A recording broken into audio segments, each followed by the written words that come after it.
country.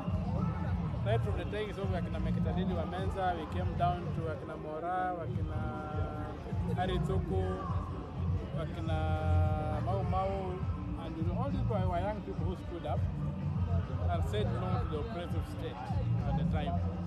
So that struggle has been incrementally coming on until we got the independence, which turned out to be a flag independence. Then there has been a struggle again to push on. Then we ended up with what you call with the various phases of the liberation, the second liberation, whereby we were able to get this multipartyism. Then eventually we got the new constitution. But the old forces always regroup and subvert the achievements. At the independence, they regrouped through Jomo Kenyatta, and the independence became useless. Then they've come up, it was perfected in Moi, then what have you. So, with the new constitution, Uhuru comes in and he subverts the constitution, him and Ruto. And they do even a worse job than the earlier people had done. They go into commercial loans, which now make this country to be colonized through economic forces. So now the push we're having right now is another attempt at seeing that we get the people at the center of the republic, and Kenya becomes a republic, not a colony, not a fiefdom, not a kingdom, not a kiosk, but a republic, a government of law. That's the struggle, and we need to get the law pronounced. There are not two ways or three ways, it's just one way, the rule of law. And even in the elections, if you look at our elections, if you look at the constitution, things like bombers are not there. The election is supposed to end in the constituency, then the media can call what won the election. But in Kenya, they have fudged it up, they go to bombers, and then we end up not knowing who won the election. We get all these contestations and what have you. So, going forward, I identify fully with the current wave of the liberation movement by the Gen Z. It's a very well-informed stage. I totally endorse the fact that Ruto has no capacity to govern a modern country, and he should be packing his goods and going.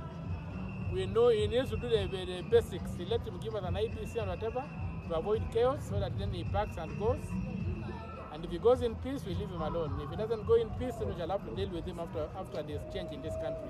But the fact is that Kenya Kwanza is a government of thieves, by thieves, for thieves. And we are not going to allow that government to continue ruling.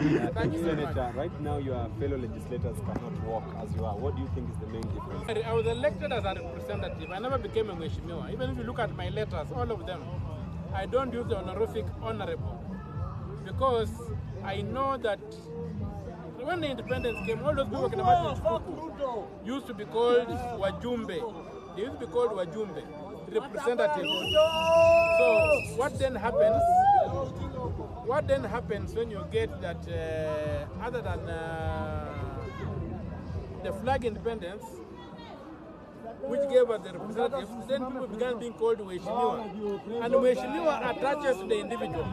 Representative means you have been sent. So we need to go back and get people who realize that now in Wajumbe, they come from a catchment area that wants them to do something.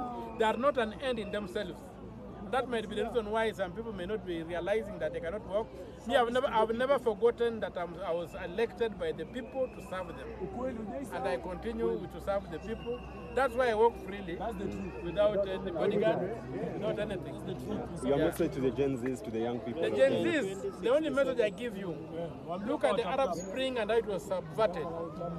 Don't begin negotiating with the enemy. Make your demand and stick by it. Don't step back from the demand that Ruto must go. If you step back and Ruto stays, he's going to dismantle all of you and mess you up. So right now he's cornered and he must go. There are no two ways about it. Thank you so much. Thank you, Mr. Thank you, Mr.